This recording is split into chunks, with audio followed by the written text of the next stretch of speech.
Recule, Sophia. La puanteur de pauvreté, qui émane de tes vêtements bon marché, est en train de gâcher ma section VIP. Que diable peut bien connaître aux avions de chasse une prof de physique de lycée, de toute façon? Tu crois vraiment être à ta place parmi l'élite?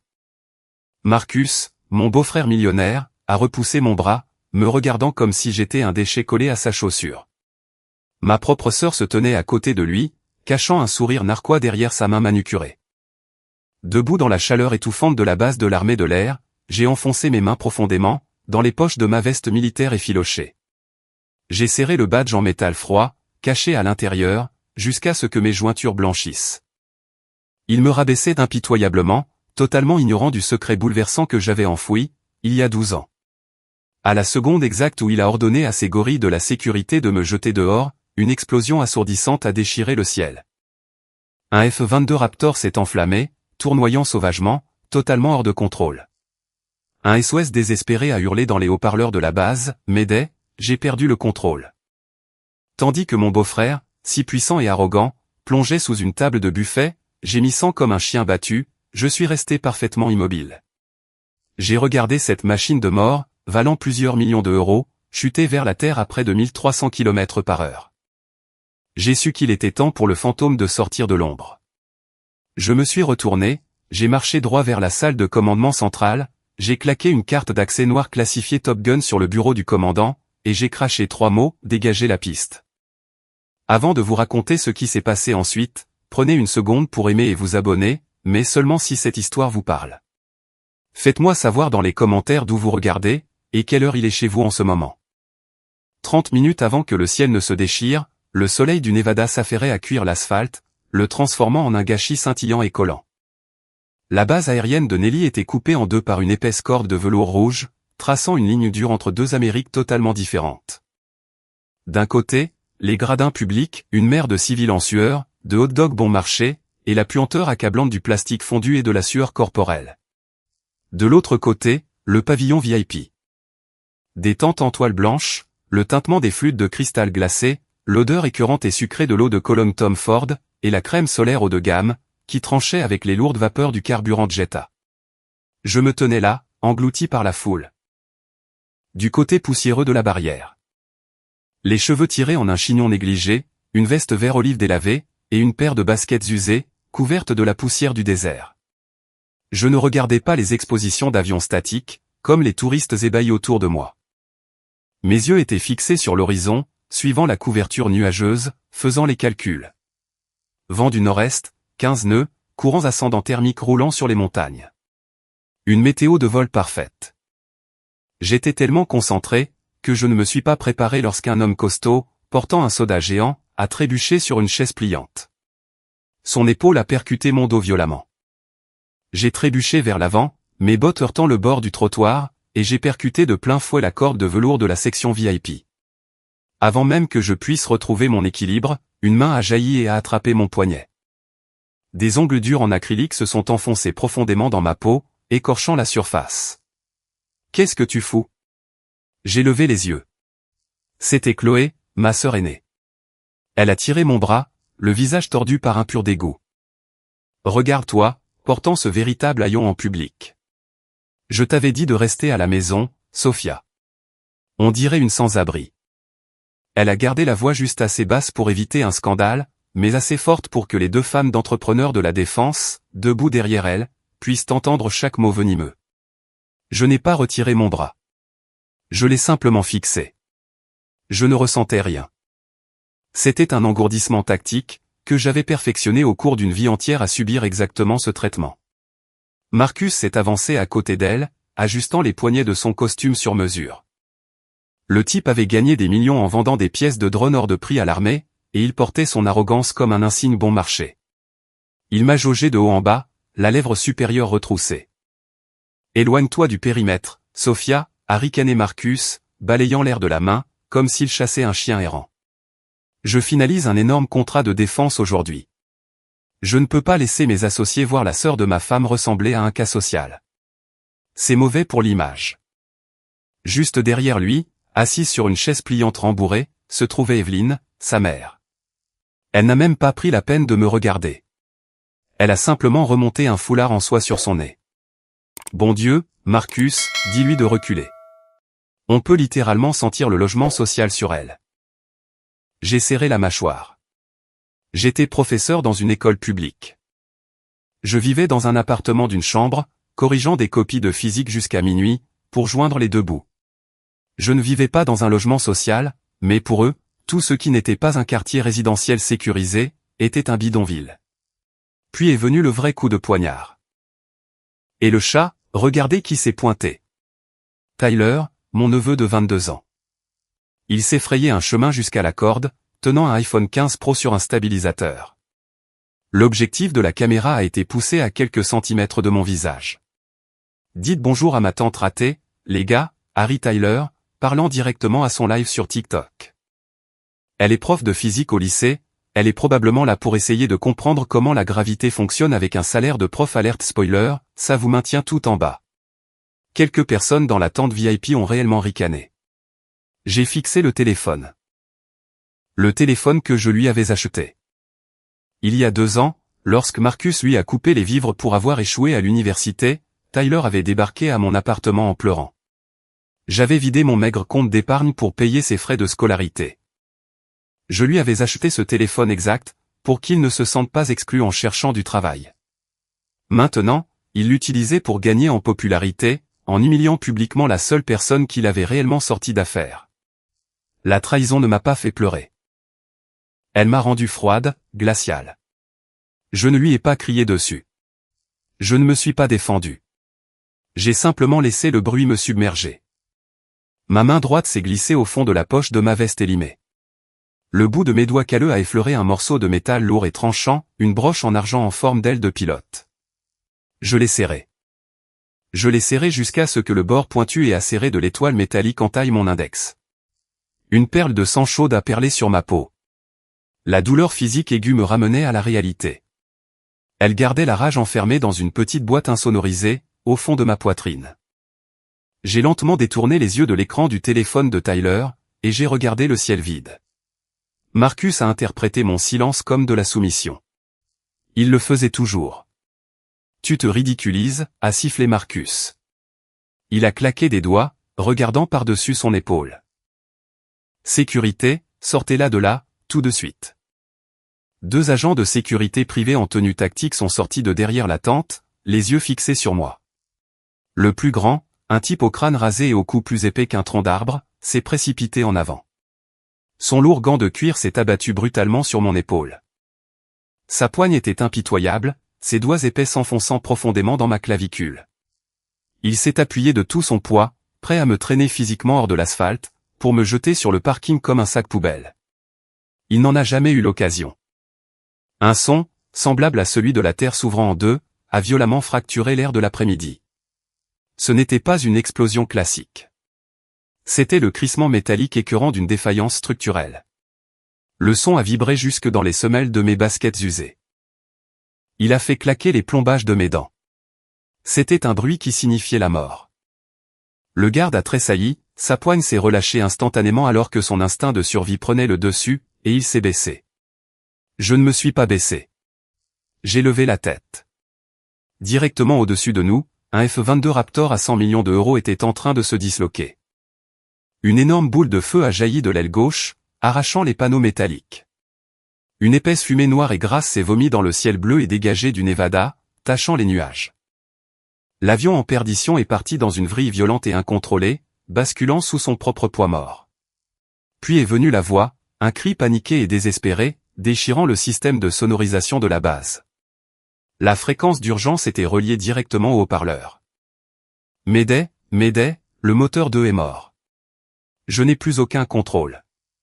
C'était le lieutenant Leo Collins, un gamin de 24 ans, sanglé à l'intérieur d'un cercueil volant, plongeant vers une foule de milliers de personnes. La survie est une chose étrange. Elle dépouille les costumes sur mesure. Elle brûle l'eau de colonne hors de prix. Elle ne laisse rien d'autre que l'animal brut et pathétique, qui se cache en dessous. La panique a frappé la tente VIP comme une onde de choc physique. L'illusion de la grâce de la haute société s'est évaporée en une fraction de seconde. Ces mêmes personnes qui, il y a 30 secondes à peine, levaient le nez sur l'odeur de la pauvreté, se retournaient maintenant les unes contre les autres, comme des rats dans une cage inondée.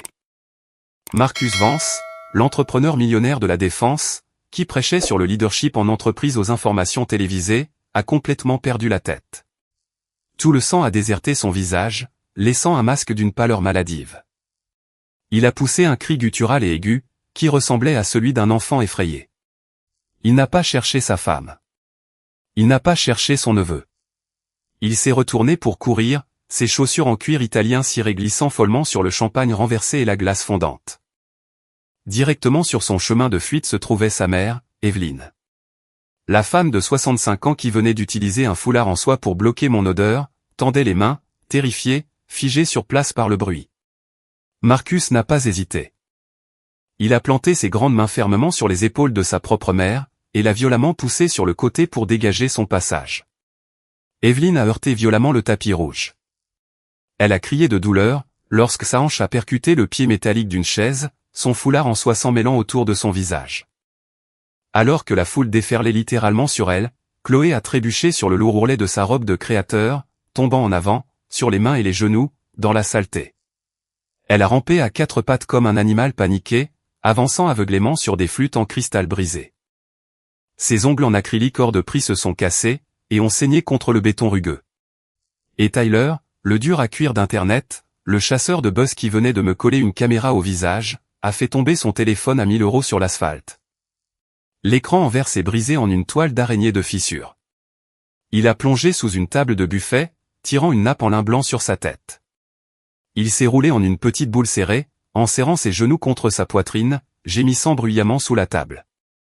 Au-delà de la corde de velours, du côté civil, c'était la débandade totale. Gary, le vendeur de souvenirs à qui j'avais acheté une bouteille d'eau plus tôt, piétinait aveuglément ses propres modèles réduits d'avions en plastique, pour fuir la zone d'impact. Une petite fille, d'environ 5 ans, se tenait complètement seule près de la barricade, hurlant pour appeler son père. Tout le monde courait, trébuchait, saignait. Je suis resté parfaitement immobile. Une statue taillée dans le béton, debout en plein centre d'un raz-de-marée humain. La peur est une émotion inutile. L'armée me l'a brûlé de l'esprit, il y a 12 ans. Pendant que les civils hurlant autour de moi voyaient une apocalypse enflammée, mon cerveau est instantanément passé en mode d'évaluation tactique. Tout a ralenti. Les cris frénétiques se sont estompés, devenant un bourdonnement sourd et gérable. J'ai verrouillé mes yeux sur le morceau de métal en feu, qui tournoyait dans le ciel. J'ai fait les calculs. Les choses que les professeurs de physique de lycée connaissent réellement. Angle de descente, 45 degrés. Altitude, chute rapide. Passage des 3000 pieds. Vent du nord-est, constant à 15 nœuds. Le poids mort du Raptor tirait son nez vers le bas.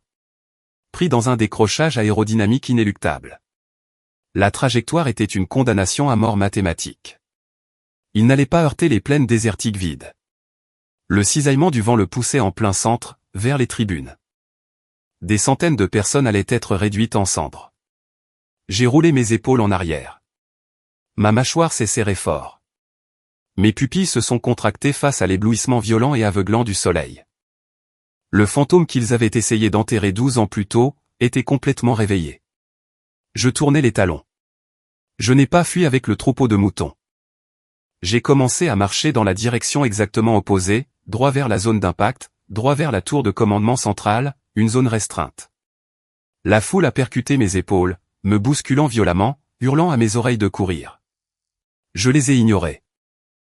Je me déplaçais d'un pas lourd et mesuré. Chaque pas était délibéré.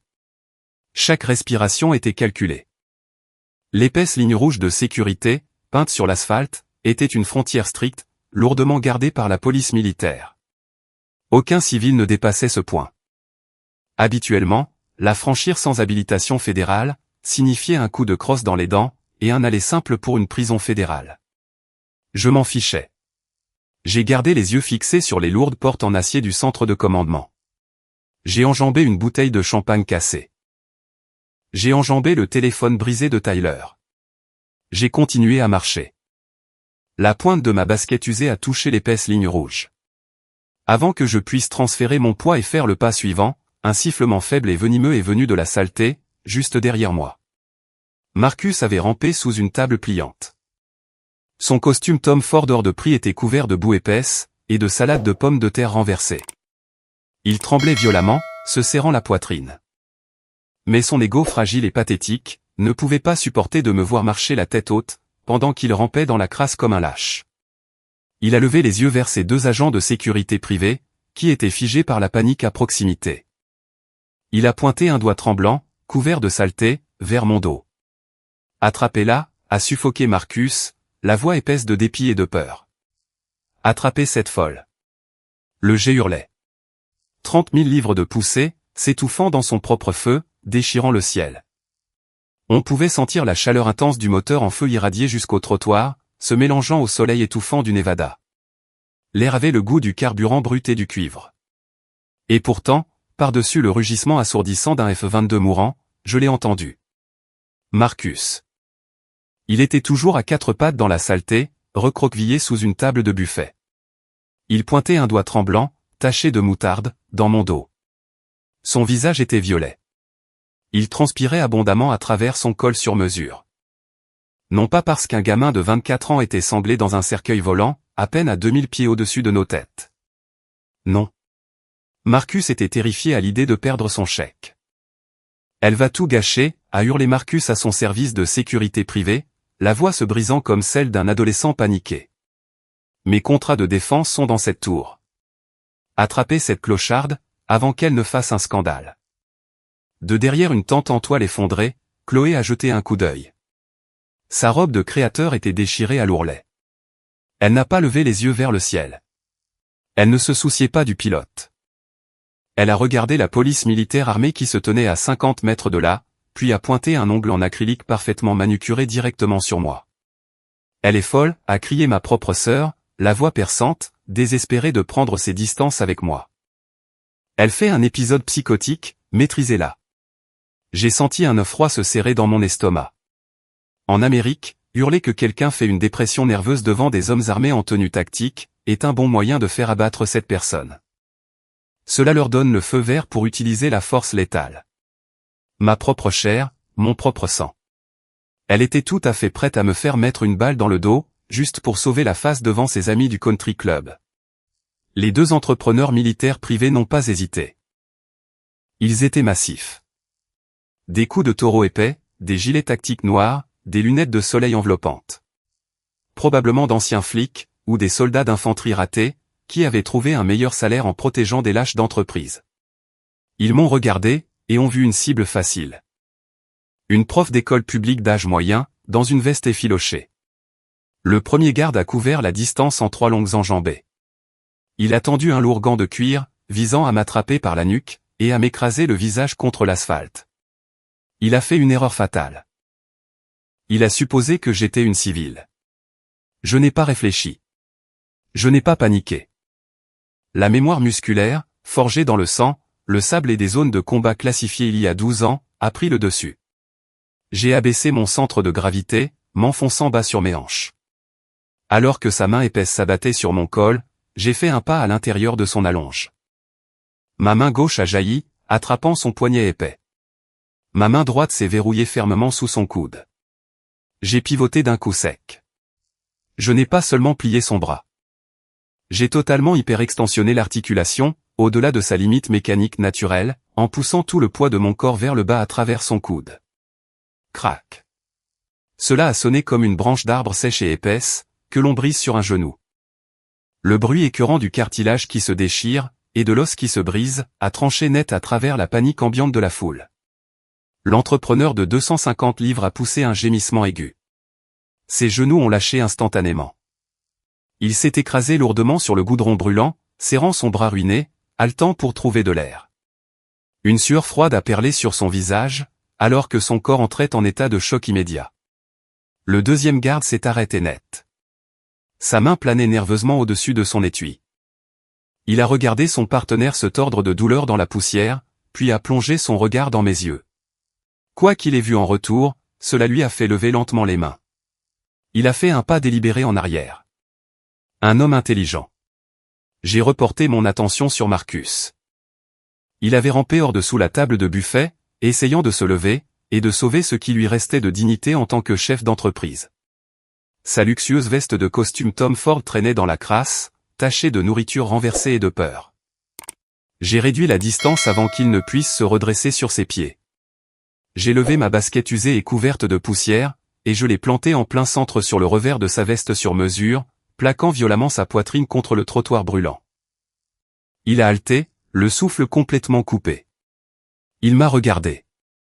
Le rictus suffisant et arrogant du millionnaire avait totalement disparu. Il était remplacé par une terreur brute et nue. Il transpirait à grosses gouttes. Il sentait la peur et le champagne renversé. Je me suis penché. Je n'ai pas crié. Je n'avais pas besoin de bouger. J'ai chuchoté, d'une voix plus froide qu'une plaque de morgue, « Tais-toi, ou je te brise la nuque, juste ici sur le béton. » Marcus a dégluti difficilement. Ses lèvres tremblaient. Il n'a pas cligné des yeux. Il a juste fait un petit hochement de tête frénétique et pathétique. Je suis descendu de sa poitrine, et j'ai continué à marcher. La zone restreinte était à 30 pieds. La tour de commandement centrale se dressait devant moi. Un bloc monolithique de béton armé et de vitres teintées. Soudain, une lumière vive et aveuglante a clignoté directement sur mon visage. « Excusez-moi, madame. » C'était Jessica Thorne, la présentatrice des actualités locales. Elle avait complètement ignoré l'avion militaire en feu au-dessus d'elle. Au lieu de cela, elle avait son caméraman qui me poussait presque l'objectif dans le nez, traquant le drame localisé. Le journalisme de Vautour dans toute sa splendeur, exploitant une tragédie pour faire de l'audience en direct. « Êtes-vous complètement folle ?» a crié Jessica dans son microphone, en rajoutant pour son direct. « Téléspectateurs, nous avons une femme hystérique qui attaque le personnel de sécurité, en plein milieu d'une catastrophe militaire. » Je n'ai pas ralenti mon pas. Je n'ai même pas regardé Jessica. En dépassant le caméraman, j'ai levé le revers de ma main, et j'ai frappé violemment le lourd objectif de diffusion. La caméra a été projetée brutalement sur le côté. Le filtre en verre de l'objectif s'est brisé instantanément. Le caméraman a trébuché en arrière, perdant l'équilibre, et s'écrasant dans une rangée de chaises pliantes. Il a entraîné Jessica dans sa chute, dans un enchevêtrement désordonné de cordons de microphones et de talons au bon marché. J'ai laissé le cirque derrière moi. La ligne rouge de sécurité était sous mes bottes. Les lourdes portes en acier de la tour de commandement centrale étaient juste devant moi. 2 policiers militaires étaient en poste à l'extérieur, mais ils regardaient le ciel, hurlant frénétiquement dans les radios de leurs épaules, entièrement absorbés par le F-22 qui tombait. Ils ne m'ont pas vu venir, jusqu'à ce qu'il soit trop tard. Je n'ai pas demandé la permission. Je n'ai pas passé un badge d'accès. J'ai levé ma botte droite et j'ai frappé la lourde barre de la porte en acier, avec chaque once de force de mon corps. Bang! Les lourdes charnières en métal ont hurlé, alors que la porte s'est claquée violemment contre le mur en béton intérieur. La lourde porte en acier s'est refermée derrière moi, coupant le chaos du tarmac. À l'intérieur de la tour de commandement centrale, c'était un cauchemar claustrophobe. Des stroboscopes LED rouges d'urgence peignaient les murs de béton, comme du sang frais. La climatisation était à fond, mais la pièce était étouffante. Ça sentait la sueur rance, le café brûlé, et la forte odeur métallique de l'ozone fuyant des bails de serveurs en surchauffe. Au centre de la pièce, une énorme table de traçage en verre brillait avec une carte numérique. Un point rouge clignotait rapidement sur l'écran, perdant de l'altitude à chaque seconde. 3000 pieds et sa chute, température du moteur gauche critique, a crié un opérateur radar, la voix brisée par la panique. Avant même que je puisse faire un pas vers la console, la porte en acier derrière moi s'est ouverte brusquement. Marcus s'est frayé un chemin à l'intérieur. Il haletait lourdement, émettant un son humide et cliquetant dans sa poitrine. Son costume sur mesure Tom Ford était ruiné, couvert de terre, de salades de pommes de terre renversées et de sueur, mais son ego était encore totalement intact. Chloé planait juste derrière lui dans l'encadrement de la porte, agrippant le tissu déchiré de sa robe, les yeux fuyants, balayant la pièce dans une terreur absolue. Marcus s'est concentré sur l'homme debout à la tête de la table en verre, le général Arthur Sterling. 4 étoiles sur son col, le commandant suprême de la base. Marcus a immédiatement bombé le torse, s'accrochant désespérément à son autorité d'entreprise. Il a pointé un doigt tremblant, taché de terre, directement dans mon dos. Général Sterling, a aboyé Marcus, essayant de projeter sa voix par-dessus le bavardage frénétique des radios. Je suis vraiment désolé pour la faille de sécurité. La sœur de ma femme fait une crise mentale sévère. C'est juste une prof de physique de lycée. Demandez à votre police militaire de jeter ce déchet hors d'ici, avant qu'elle ne touche à quelque chose et ne compromette mes contrats de défense. Un jeune lieutenant d'une vingtaine d'années, assis devant un écran radar, a ricané de mépris. Il n'a même pas détourné le regard de son moniteur. Madame, vous vous êtes trompée de zone restreinte. Vous ne sauriez même pas piloter un avion en papier. Reculez. La sécurité est en route. J'ai ignoré le gamin. J'ai ignoré Marcus. Je les ai laissés continuer à creuser leur tombe. J'ai marché droit au centre de la pièce. Je me suis arrêté juste en face du général Sterling, de l'autre côté de la table de verre lumineuse. Sous ma chemise en coton délavé et bon marché, la peau de mon dos s'est tendue. 12 ans d'épaisses cicatrices de brûlures tressées s'étiraient sur ma colonne vertébrale. Les cicatrices d'un vol d'essai classifié, qui s'était terminé en boule de feu. Des cicatrices qui m'avaient presque brûlé vive. Ma famille ne m'a jamais posé de questions sur la douleur.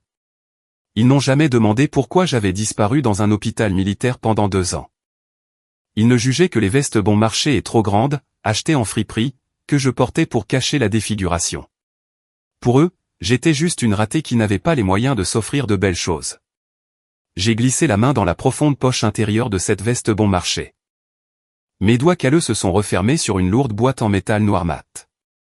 La peinture sur les coins était écaillée, exposant l'acier brut et froid en dessous. Je l'ai sorti.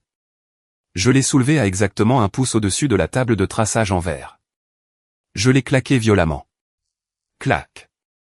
Le son net et violent du métal massif, heurtant le verre trempé, a traversé la pièce comme un coup de feu. Les jeunes opérateurs radars ont physiquement sursauté. Les cris frénétiques se sont arrêtés. La pièce a plongé dans un silence de mort étouffant. Le seul son qui restait, était la respiration saccadée et terrifiée du pilote, passant par les communications radio ouvertes. J'ai pressé mon pouce contre le lourd loquet en acier. Il a sauté. Le couvercle s'est ouvert brusquement. L'éclairage fluorescent cru du plafond a illuminé le contenu. Une feuille de chêne en argent massif de major de l'armée de l'air, brillait sur la doublure en velours noir. À côté, reposait une lourde carte d'identification en titane noir. Habilitation de sécurité fédérale de niveau 8. Statut de pilote d'essai expérimental Top Gun. Gravé dans le métal noir, les lettres ont accroché la lumière, Sophia Baxter. Indicatif, Valkyrie. Le général Sterling s'est penché sur le verre. Ses yeux se sont verrouillés sur la carte en titane. Le sang a complètement déserté son visage buriné. Ses mains, reposant lourdement sur le bord de la table, ont réellement commencé à trembler. Il savait exactement ce que signifiait cette carte. Il savait exactement qui j'étais. Il était colonel, 12 ans plus tôt, quand ils avaient enterré mon dossier pour protéger le programme. Marcus ne comprenait pas. Son cerveau arrogant, obsédé par l'argent, refusait catégoriquement de traiter le changement de pression atmosphérique dans la pièce. Il a fait un pas lourd en avant, ricanant bruyamment. Qu'est-ce que c'est que ça? Une sorte de souvenir fantaisie. Je vous ai dit de sortir cette ordure de... Le général Arthur Sterling a violemment claqué ses bottes en cuir ciré l'une contre l'autre. Sa colonne vertébrale s'est redressée parfaitement droite, rigide comme une poutre en acier. Il a levé la main droite, exécutant un salut militaire d'une netteté implacable. Il n'a pas regardé Marcus. Il n'a même pas reconnu l'existence du millionnaire. Ses yeux étaient fixés droit dans les miens. Sa voix grave a résonné contre les murs de béton, lourde d'une révérence absolue et inconditionnelle. Major Baxter. Bienvenue, Valkyrie. La pièce a cessé de respirer. Le jeune lieutenant, qui venait de se moquer de moi à propos d'un avion en papier, est devenu d'une pâleur cadavérique. Il a lentement poussé sa chaise à roulettes en arrière, s'éloignant de sa console, la bouche grande ouverte, figé par une pure horreur. Mais Marcus était un chef-d'œuvre de destruction totale. Son visage s'est figé. Sa mâchoire s'est décrochée si fort, qu'elle semblait déboîter. Ses yeux exorbités sortaient de son crâne, passant frénétiquement du général 4 étoiles, à la carte en titane noire. Et enfin, vers moi. Le multimillionnaire, le type qui achetait des politiciens, qui jugeait la valeur humaine entièrement sur la base des comptes bancaires et des codes postaux. Il se tenait là, impuissant, regardant le commandant militaire suprême, qu'il suppliait habituellement pour obtenir des contrats, s'incliner devant la belle-sœur, qu'il venait de traiter de déchet sans abri. Chloé était pétrifiée dans l'encadrement de la porte. Ses deux mains étaient fermement plaquées sur sa bouche. Elle a laissé échapper un petit hoquet pathétique, totalement incapable de formuler un seul mot. Toute son illusion de supériorité se vidait de son sang sur le sol en béton. J'ai tourné la tête lentement. J'ai regardé Marcus. Je n'ai pas exulté. Je n'ai pas souri. Je ne lui ai pas dit un seul mot. Je lui ai juste lancé un regard. Un regard vide, mort, d'un pur dégoût absolu. Je l'ai regardé exactement de la même manière que l'on regarde un cafard, juste avant de l'écraser. Il a reculé physiquement. Ses genoux ont carrément cédé, s'affaissant d'un pouce, alors que le poids écrasant de la réalité brisait enfin son ego fragile et pathétique en deux. Je lui ai tourné le dos. Il n'existait plus. Je me suis appuyé des deux mains sur la table de verre. J'ai plongé mon regard dans celui du général Sterling. Ouvrez les portes du hangar. Tout de suite. Les immenses portes en acier ondulées du hangar 4 se sont levées, avec un grincement métallique strident. La lumière brûlante du soleil du Nevada a violemment percé l'intérieur sombre, illuminant la poussière épaisse qui tourbillonnait dans l'air. L'odeur m'a frappé instantanément. Un lourd cocktail industriel de fluide hydraulique, de graisse synthétique, et de carburant jet à un brûlé.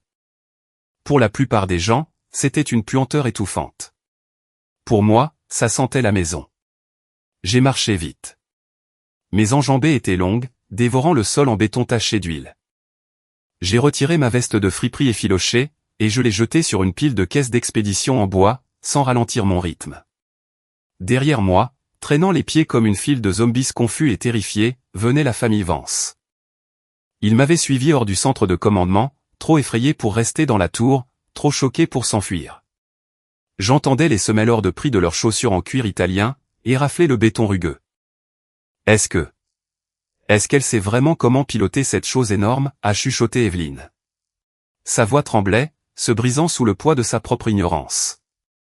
Elle agrippait la soie déchirée et sale de la robe de créateur de Chloé, comme un enfant en bas âge terrifié se cachant derrière la jupe de sa mère. Chloé n'a pas répondu. Ma sœur fixait simplement mon dos, les yeux écarquillés et complètement vides.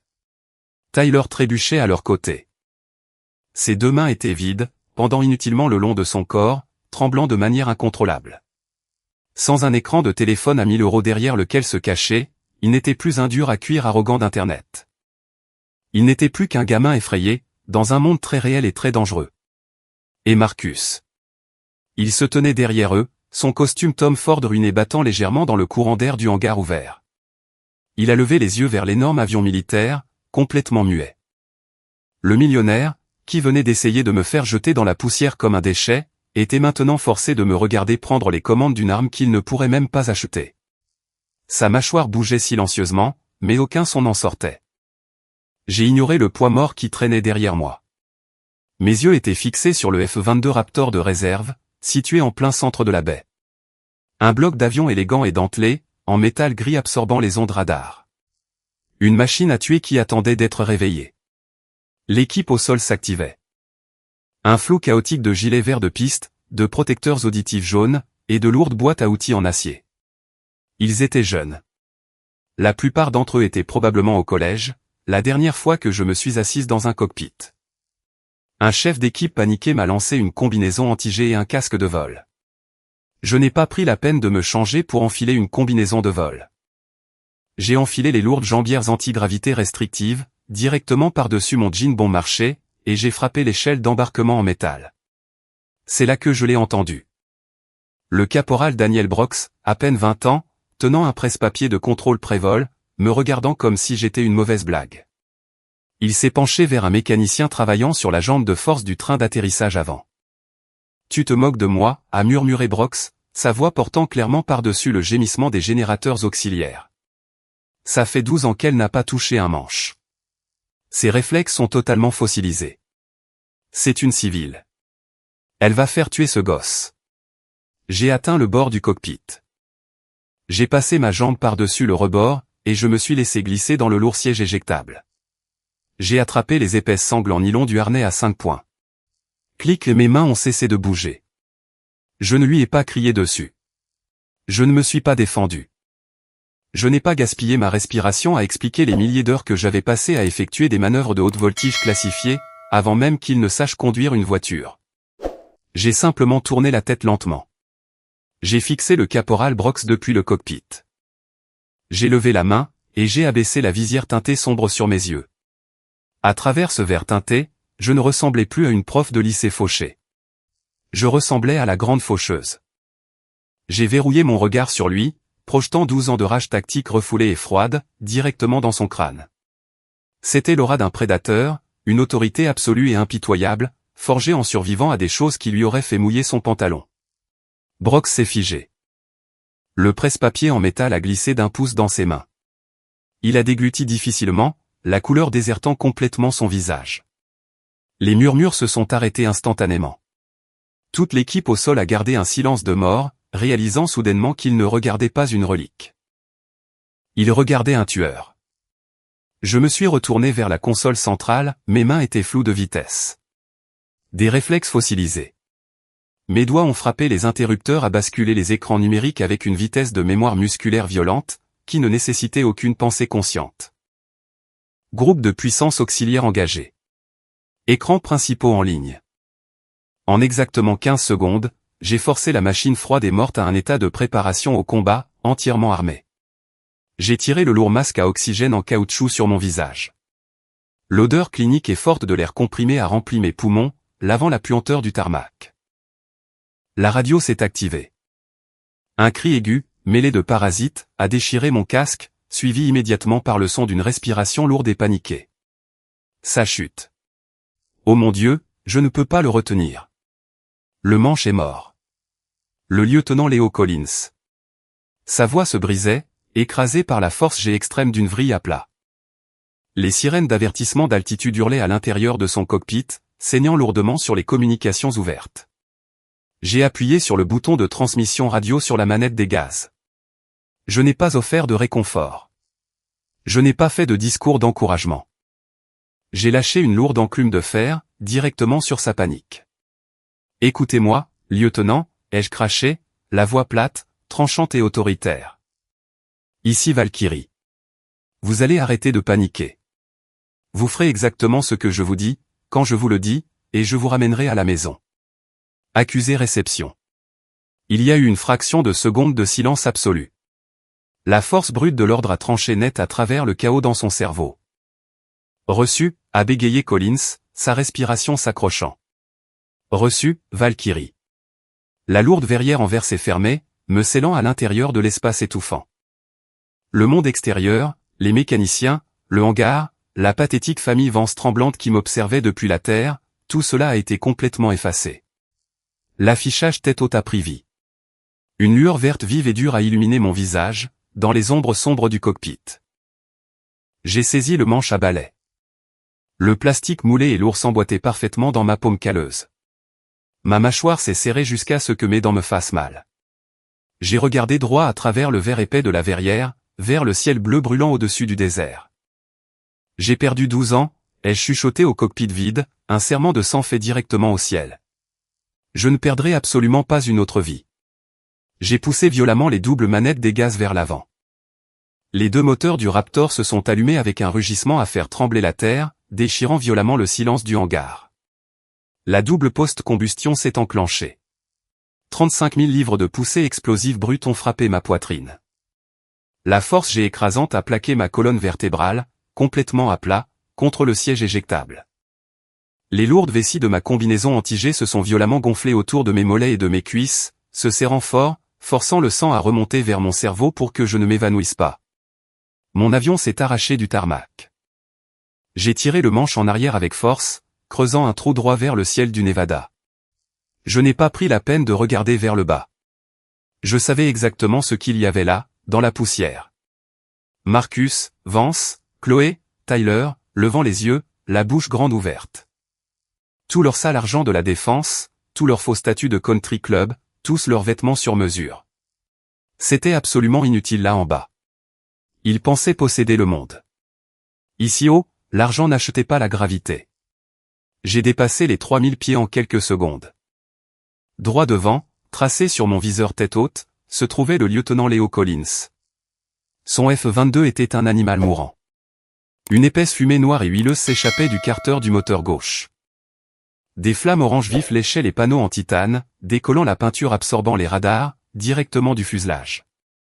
L'avion penchait fortement sur la gauche, pris dans une oscillation écœurante et incontrôlée. Il perdait de l'altitude rapidement. Valkyrie, s'est étranglé Collins à la radio. Sa voix était complètement à bout. Il hyperventilait, se noyant dans sa propre panique. Il pique du nez. Le manche est mort. Je vais m'éjecter. Négatif, ai-je aboyé. Ma voix était tranchante, coupant à travers les lourdes interférences radio comme un rasoir. Ne vous éjectez pas au-dessus d'une foule de civils, Collins. Enlevez votre main de la poignée d'éjection. Prenez le manche. Il ne répond pas. Je m'en fiche. Maintenez-le stable. Alignez-vous sur mon angle de montée. Restez collé. Je ne lui ai pas laissé le temps de discuter. Je ne lui ai pas laissé l'occasion d'hésiter. J'ai viré violemment à droite, poussant mes gaz vers l'avant. La force G a comprimé ma cage thoracique, faisant de chaque respiration une corvée brûlante. J'ai plongé directement dans le sillage turbulent et violent de son avion en feu.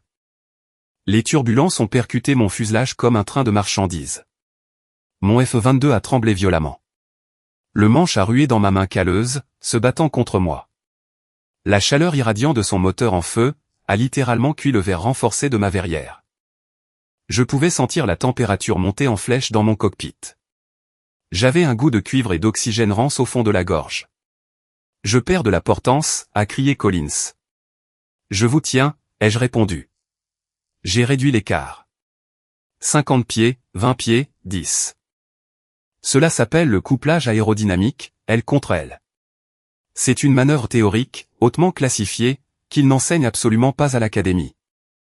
Vous volez si incroyablement près d'un avion en perdition, que l'air à haute pression s'écoulant de votre aile, crée un coussin d'air physique pour l'autre avion. Cela soutient son aile morte. Cela demande une précision millimétrique. Une seule respiration lourde, une légère secousse de mon poignet, et le bout de nos ailes se touche.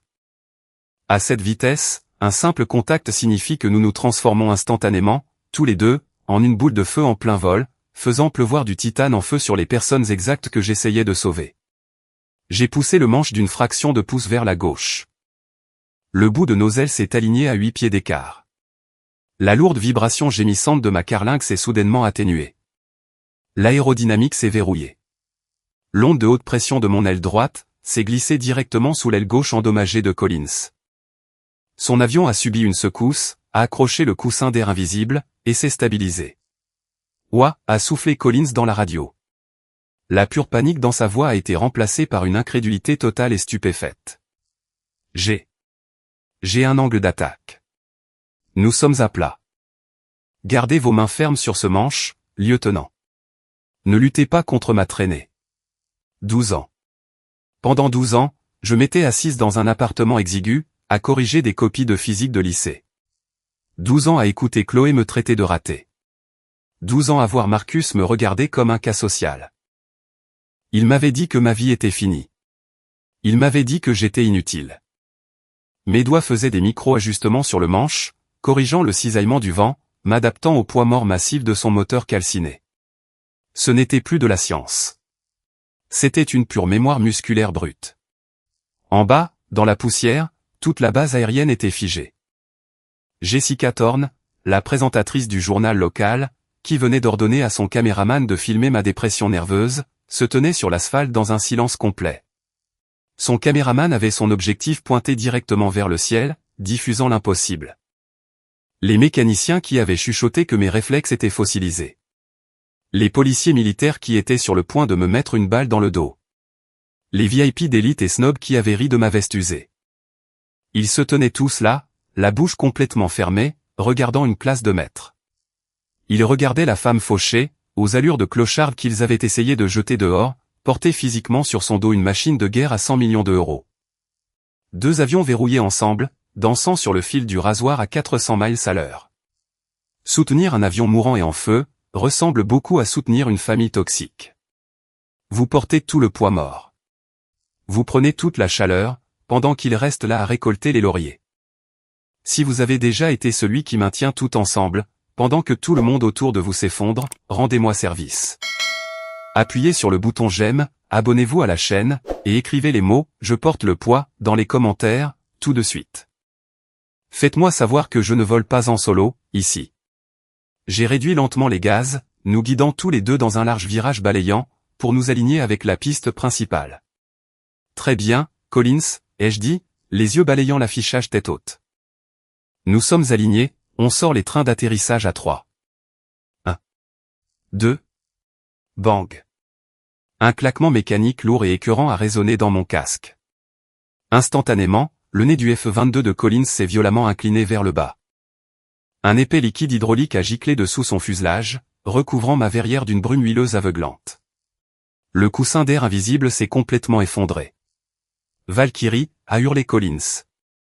J'ai perdu l'hydraulique.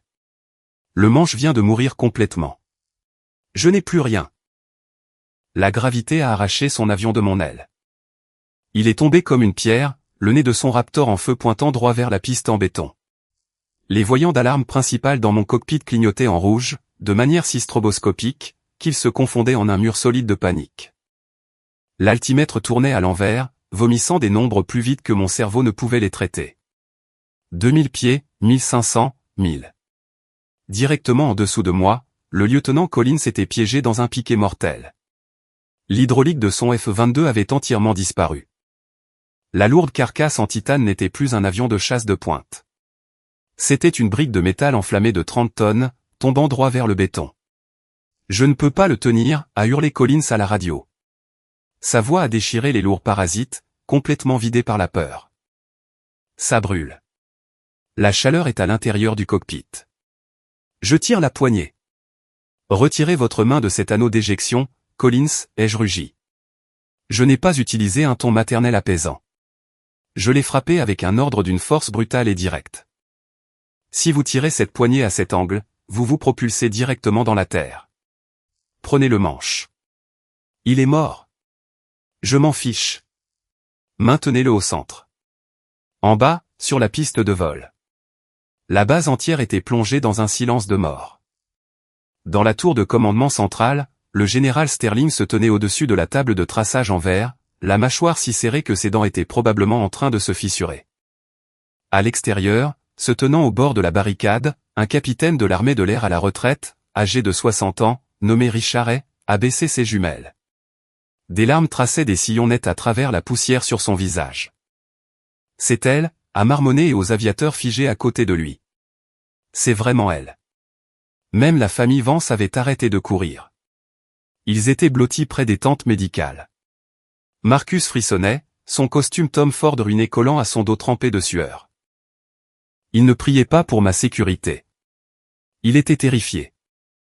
Terrifié à l'idée que si j'échouais, si ce jet en feu s'écrasait dans la foule, l'énorme responsabilité de l'entreprise effacerait d'une manière ou d'une autre ses comptes bancaires. Sa peur était un pur poison égoïste. Le sol se précipitait à notre rencontre. Une énorme dalle plate d'asphalte sombre. 500 pieds. Tirez à gauche, ai-je crié dans le micro. Tirez à gauche, tout de suite. J'ai poussé mes manettes des gaz vers l'avant, et j'ai viré violemment à droite, enfonçant mon avion directement dans son angle mort. Cette fois, je ne lui ai pas seulement donné un coussin d'air. J'ai forcé le contact physique. J'ai coincé le bout de l'aile renforcée en titane de mon F-22, directement sous l'aile droite affaissée de son avion en feu. Crissement. Le son de deux avions de chasse frottant métal contre métal à 300 miles à l'heure, est un bruit qui vous hante. C'est un crissement déchirant et violent, qui vibre directement à travers vos dents. Une pluie massive d'étincelles orange vif a explosé entre nos ailes, traînant derrière nous comme la queue d'une comète. La force brute de l'impact a failli me briser le poignet. Le manche à balai a fait un bond énorme, essayant de s'arracher de ma poigne. J'ai serré le plastique des deux mains, verrouillant mes coudes, supportant physiquement le poids mort de son avion sur ma propre carlingue. Je vous tiens, ai-je grogné, mes dents grinçant sous le masque à oxygène. Relâchez un peu. Laissez-moi guider le nez. En bas sur le tarmac, la foule a eu le souffle coupé. Les infirmières, qui m'avaient maudite 20 minutes plus tôt, retenaient leur souffle, les jointures blanches, priant un Dieu qu'elles espéraient attentif. 200 pieds. 150. Train d'atterrissage a baissé, ai-je crié. Mon F-22 a percuté la piste le premier.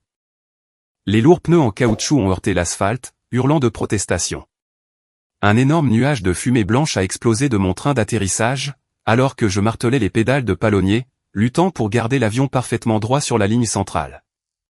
J'ai maintenu mon aile droite solidement bloquée sous Collins, gardant physiquement son avion mort à niveau, pendant que ses propres roues s'abattaient une fraction de seconde plus tard. Crac. Sa jambe de force gauche a frappé durement. Trop durement.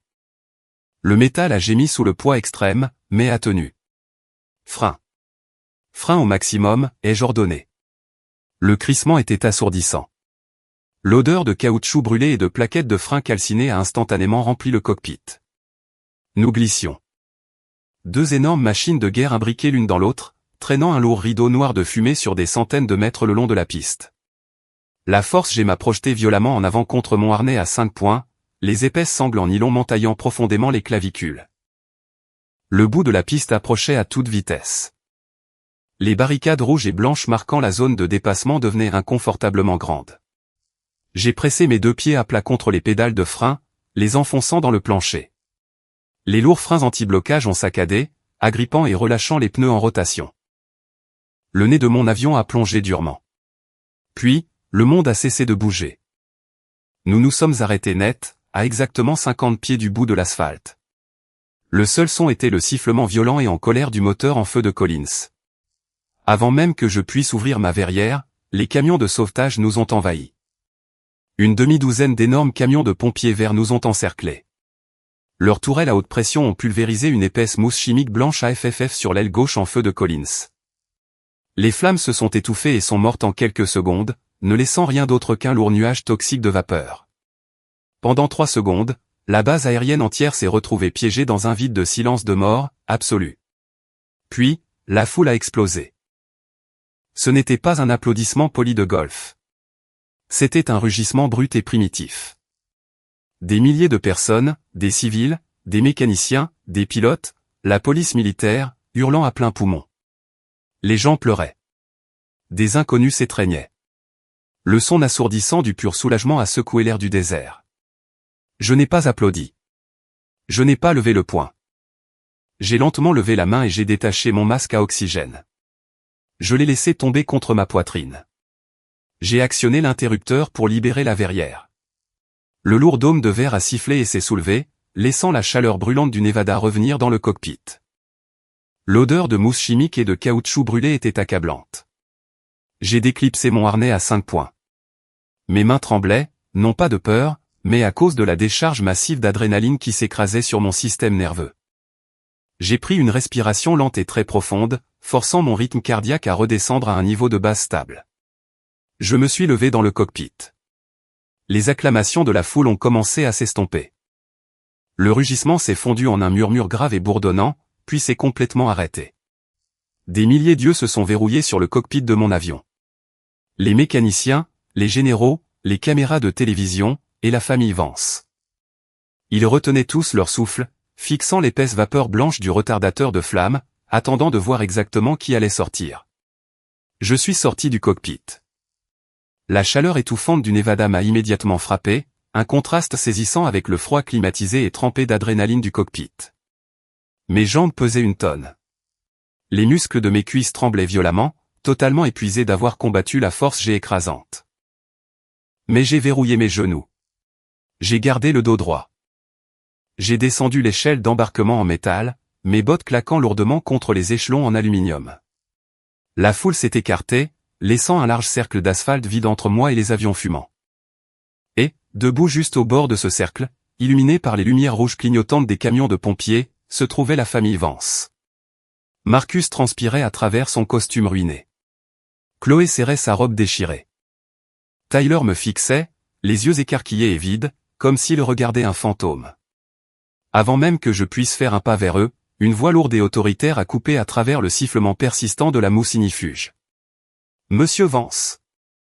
Le général Arthur Sterling a marché droit à travers la foule. Il ne marchait pas comme un homme se rendant à un déjeuner d'affaires. Il marchait comme un chef de guerre arrivant sur un champ de bataille. 2 policiers militaires lourdement armés le flanquaient, les mains posées sur les crosses de leurs armes de service. Marcus a instinctivement bombé le torse, essayant de rassembler toute l'autorité que son argent lui achetait d'ordinaire. Il a affiché un sourire maladif et désespéré sur son visage. « Général Sterling », a commencé Marcus, la voix brisée. « Dieu merci, j'ai tout vu. Je n'arrive pas à croire que ma belle-sœur ait réussi à « fermez-la », a aboyé Sterling. Ce n'était pas une demande. C'était un ordre d'exécution. Marcus a claqué des dents. Le faux sourire est mort instantanément. Sterling s'est arrêté à 2 pieds du millionnaire. Il n'a pas crié. Il n'a pas élevé la voix. Il a parlé avec le poids silencieux et écrasant d'un homme qui commandait des arsenaux nucléaires. L'accès VIP de la Vance Corporation est révoqué de manière permanente, a déclaré Sterling, sa voix résonnant sur le tarmac silencieux. Absolument tous les contrats de défense en cours que votre entreprise a avec l'US Air Force sont officiellement annulés, avec effet immédiat. Marcus a suffoqué. Tout le sang a déserté son visage, lui donnant l'apparence d'un cadavre. Général, attendez. Vous n'êtes pas sérieux. Nous avons un contrat de plusieurs milliards d'euros. Vous avez insulté un héros militaire décoré sur ma base, l'a interrompu Sterling, les yeux brûlants d'un pur dégoût. Vous avez traité l'un des meilleurs pilotes d'essai de l'histoire américaine, comme une vulgaire poubelle. Vous êtes un parasite, Vance. Virez-moi cette ordure de ma ligne de vol. Sterling a fait un signe de la main. Les 2 policiers militaires se sont avancés. Ils n'ont pas guidé Marcus avec douceur. L'un d'eux a attrapé le millionnaire par le col de son luxueux costume Tom Ford, le tirant violemment en arrière. Les genoux de Marcus ont cédé. Bruit sourd. Le bruit lourd et écœurant de ses genoux frappant durement l'asphalte rugueux, a résonné à travers la foule silencieuse. L'entrepreneur de la défense millionnaire, l'homme qui jugeait la valeur humaine par les comptes bancaires, était à genoux dans la poussière, complètement dépouillé de son pouvoir, de son argent, et de sa fausse fierté. Chloé a paniqué. Son mari était détruit. L'argent avait disparu. Le statut avait disparu.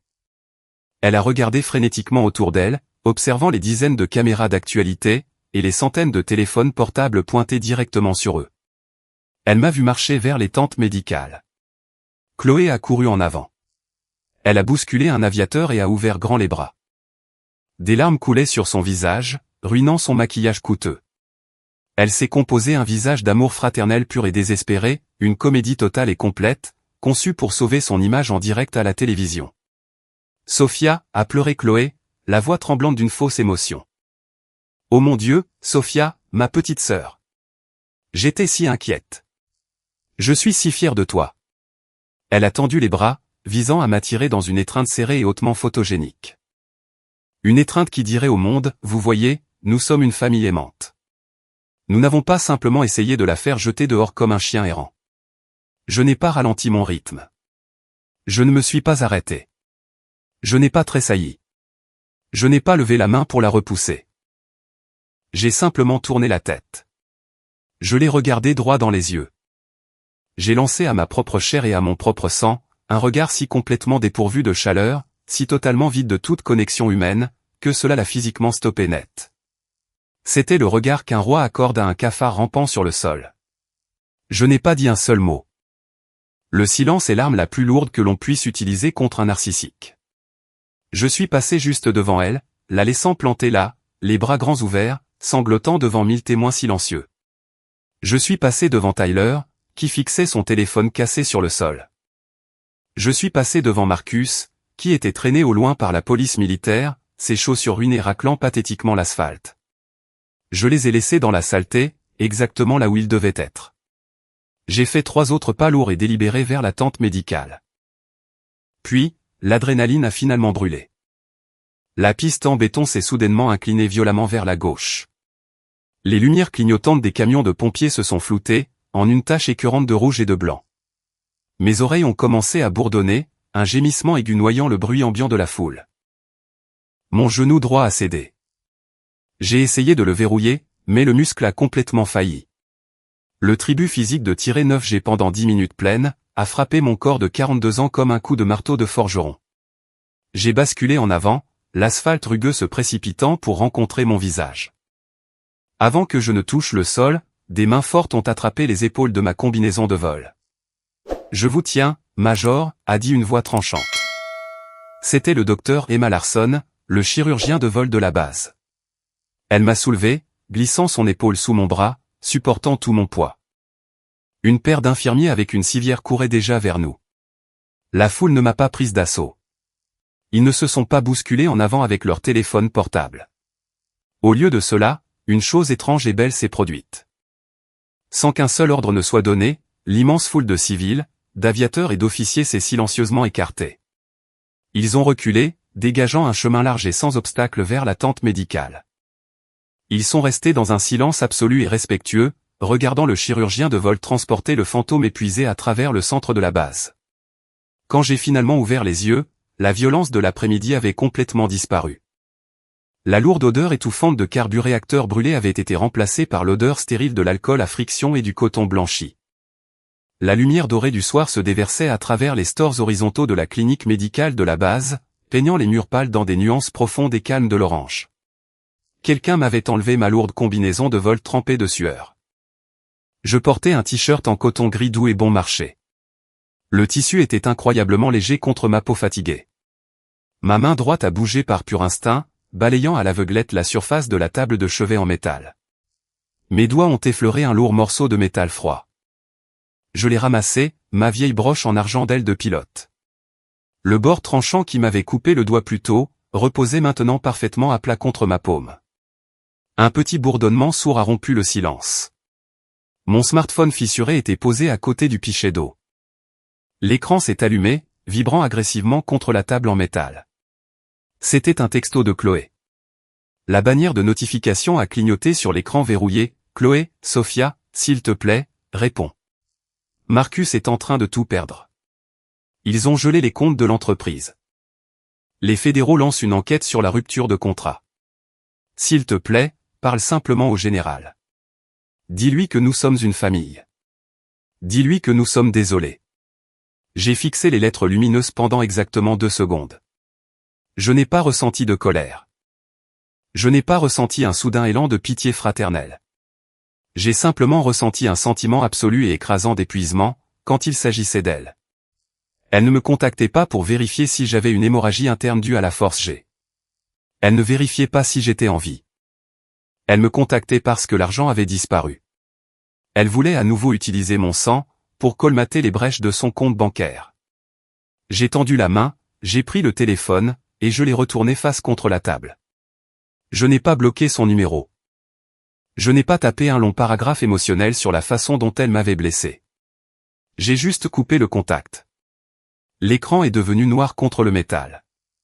Le silence qui a suivi était la frontière la plus lourde et la plus impénétrable que j'ai jamais construite. Sur le mur, une petite télévision à écran plat bon marché était en sourdine, branchée sur une chaîne d'information nationale par câble. Le bandeau défilant au bas de l'écran affichait rapidement des lettres rouges en gras, les actions DE la défense vence chute DE 40% suite à l'incident DE la base. Le Pentagone suspend tous les contrats. La présentatrice à l'écran ne parlait pas du F-22. Elle pointait du doigt une vidéo virale tournant en boucle, à côté de sa tête. C'était le direct de Tyler. Les images de lui me collant son téléphone au visage, me traitant de raté fauché, immédiatement suivies par les images de lui se cachant sous la table de buffet, pleurnichant pendant que je marchais vers le ciel en feu. Internet est un juge impitoyable. Le gosse qui cherchait à faire le buzz en humiliant une prof de lycée public, venait accidentellement de se diffuser en direct en train de manquer de respect à un vétéran de l'armée hautement classifié. En Amérique, vous pouvez vous en tirer avec beaucoup de choses. Manquer de respect à un vétéran devant la caméra, n'en fait pas partie. La foule de la cancel culture avait déjà trouvé son adresse, ses sponsors, et son empreinte numérique. Tyler Vance était complètement et définitivement effacé de la vie publique. J'ai attrapé la télécommande et appuyé sur le bouton d'alimentation. L'écran s'est éteint, replongeant la pièce dans une paix totale. Je me suis assise au bord du lit médical rigide, laissant mes pieds nus reposer sur le linoléum froid. Ma colonne vertébrale a craqué. Mes côtes me faisaient mal, profondément contusionnées par le harnais en nylon serré. On frappa doucement, avec hésitation, à la porte. « Entrez, ai-je dit, la voix sèche. La lourde porte en bois s'est entr'ouverte. Le caporal Daniel Brox, le jeune chef d'équipe du hangar 4, est entré. Il avait retiré son gilet de vol vert graisseux. Il portait un uniforme de service parfaitement repassé. Il avait l'air incroyablement jeune, incroyablement nerveux, et complètement terrifié. Il n'est pas entré complètement dans la pièce. Il s'est arrêté exactement à 2 pieds à l'intérieur de l'encadrement. Il s'est mis au garde à vous, ses talons claquant l'un contre l'autre avec une précision militaire. Sa main droite s'est levée d'un coup, les doigts serrés, touchant le bord de sa casquette dans un salut impeccable. Sa main tremblait légèrement. « Major Baxter », a dit Brox. Sa voix s'est brisée, mais il s'est éclairci la gorge et a forcé les mots à sortir. « Je vous dois des excuses, madame. Je vous ai jugé sur ce que j'ai vu sur le tarmac. J'ai dépassé les bornes. J'ai manqué de respect, et je suis profondément et sincèrement désolé. Je l'ai regardé, le gamin qui s'était moqué de mes baskets usées, le gamin qui avait murmuré que mes réflexes étaient fossilisés. Je ne lui ai pas crié dessus. Je n'ai pas exigé qu'il nettoie les latrines pendant 1 mois. Il était jeune. Il était stupide. Mais là, tout de suite, au garde à vous, transpirant à travers son uniforme propre. Il essayait d'être un homme. Il assumait ses responsabilités. C'était quelque chose que Marcus Vance n'avait jamais fait de toute sa misérable vie. J'ai lentement rendu le salut. « Repos, caporal », ai-je dit doucement. Brox a laissé tomber sa main, expirant une énorme respiration de soulagement tremblante. « Vous entretenez ces oiseaux dans le hangar 4 » ai-je demandé. « Oui, madame. » L'hydraulique du jet de Collins a lâché en plein vol. Ce n'était pas une erreur de pilotage. C'était de la fatigue du métal. Vous feriez bien de démonter tout cet escadron jusqu'au moindre boulon, dès demain, et de découvrir pourquoi. Oui, madame. Déjà sur le coup. La porte s'est ouverte davantage, poussant doucement Brox sur le côté. Le général Arthur Sterling est entré dans la pièce. Il n'était pas encadré de gardes armés, cette fois. Il a enlevé sa casquette, la tenant sous son bras. Les lignes lourdes et sévères de son visage étaient adoucies par un regard d'un respect profond et absolu. Il a regardé mon t-shirt bon marché. Il a regardé les ailes en argent reposant sur la table de chevet. « Vous avez sauvé la vie de ce garçon aujourd'hui, Sophia », a dit Sterling, sa voix descendant dans un registre grave et rocailleux. « Vous avez réussi une manœuvre que la moitié des pilotes de cette branche considèrent comme un mythe. Vous ne l'aviez jamais perdu. » J'ai baissé les yeux vers le sol froid. « J'ai perdu 12 ans, général. »« Non », a corrigé Sterling, d'un ton ferme. « Vous avez survécu à 12 ans. Il y a une différence. » Sterling a reculé. Il a tendu la main et a poussé la lourde porte en bois de la clinique, l'ouvrant en grand. « Si vous vous en sentez capable, Major, » a dit Sterling en faisant un geste vers le couloir, « il y a des gens dehors qui aimeraient beaucoup vous souhaiter la bienvenue. » Je me suis levé. Mes genoux me faisaient mal, mais ils ont supporté mon poids. J'ai ramassé les ailes en argent sur la table, et je les ai glissées dans la poche avant de mon jean. J'ai pris une respiration lente et profonde, redressant les épaules. Je suis sorti de la pièce silencieuse, marchant droit dans les lumières éblouissantes et aveuglantes du couloir principal. J'ai franchi les lourdes portes doubles de la clinique médicale, et je suis retourné dans l'air du Nevada. La chaleur étouffante de l'après-midi était enfin retombée. Le soleil dur et aveuglant sombrait derrière les pics dentelés des montagnes de Spring, saignant de lourdes traînées violettes et orange violents, à travers le ciel du désert. Un vent constant du soir balayait la vaste piste de vol en béton, portant la faible et forte odeur de l'asphalte qui refroidissait. Au-dessus de la cour centrale, la lourde toile en nylon du drapeau américain claquait en rythme contre sa drisse en métal. C'était le seul son. Je me suis arrêté en haut des marches en béton. S'étalant devant moi, couvrant l'immense étendue de la cour centrale, se dressait un mur d'humanité. 500 hommes et femmes de l'armée de l'air des États-Unis. Ils ne se tenaient pas en groupe lâche et chaotique, comme la foule civile plus tôt. Ils étaient formés en rang parfait et droit comme des rasoirs. Des mécaniciens portant toujours leur bleu de travail vert taché d'huile. Les forces de sécurité en tenue tactique complète. Des pilotes en combinaison de vol zippé. Des officiers de haut rang dans leurs uniformes de service. 500 personnes se tenant épaule contre épaule, complètement silencieuses sous le ciel rouge sang. Le général Sterling s'est arrêté à côté de moi. Il n'a pas dit un mot.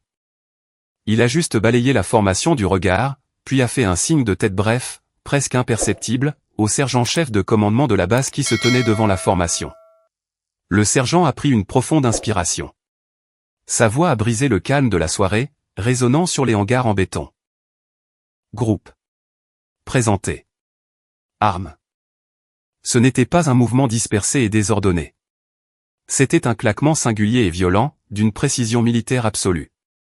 500 bras ont bougé comme un seul. 500 mains ont jailli, les doigts parfaitement droits, se plaquant fermement contre le bord de leur casquette et l'extrémité de leurs sourcils. Un salut de masse impeccable. Personne n'a applaudi. Personne n'a acclamé. Personne n'a sifflé ou jeté les mains en l'air pour une séance photo. Il n'y avait absolument rien de ce bruit faux et fabriqué, pour lequel Marcus et Chloé vivaient. Il n'y avait que le poids lourd et assourdissant d'un respect pur, absolu. Se tenant en plein centre, au premier rang, se trouvait le lieutenant Léo Collins. Sa combinaison de vol était calcinée et noire sur le côté gauche. Une lourde écharpe médicale blanche maintenait son bras gauche fermement contre sa poitrine, et un épais pansement de gaz couvrait son front. Mais il se tenait au garde-à-vous. Il ne cachait pas son visage. Des larmes épaisses et lourdes traçaient des sillons nets à travers la suie et la saleté sur ses joues. Il me regardait, maintenant son salut avec son bras valide, le menton tremblant. Il n'avait pas besoin de dire merci. Je pouvais le lire dans ses yeux. Il allait rentrer chez lui ce soir. Pendant 12 ans, je m'étais convaincu que j'étais entièrement seul. J'avais laissé mes parents de sang me faire sentir comme un fantôme dans ma propre vie. Je les avais laissés me convaincre que parce que je portais des vêtements de friperie, parce que je conduisais une voiture cabossée, parce que je corrigeais des copies dans un appartement exigu. J'étais une ratée. J'avais passé une décennie à laisser des parasites définir ma valeur. En regardant la mer de 500 aviateurs au salut, la lourde glace étouffante dans ma poitrine s'est complètement brisée. Je n'ai pas souri de manière arrogante. Je n'ai pas levé le poing en l'air pour revendiquer une victoire. J'ai enfoncé ma main droite au fond de la poche de mon jean en dénime bon marché. Mes doigts se sont refermés sur les bords métalliques pointus de mes vieilles ailes de pilote en argent. J'ai serré le métal, sentant la douleur sourde de la coupure sur mon doigt, faite plus tôt dans la journée. Ça ne faisait plus mal. C'était juste réel. Je suis descendu du trottoir. J'ai commencé à marcher. J'ai marché droit au milieu de l'allée centrale, me déplaçant lentement entre les rangs rigides de la formation.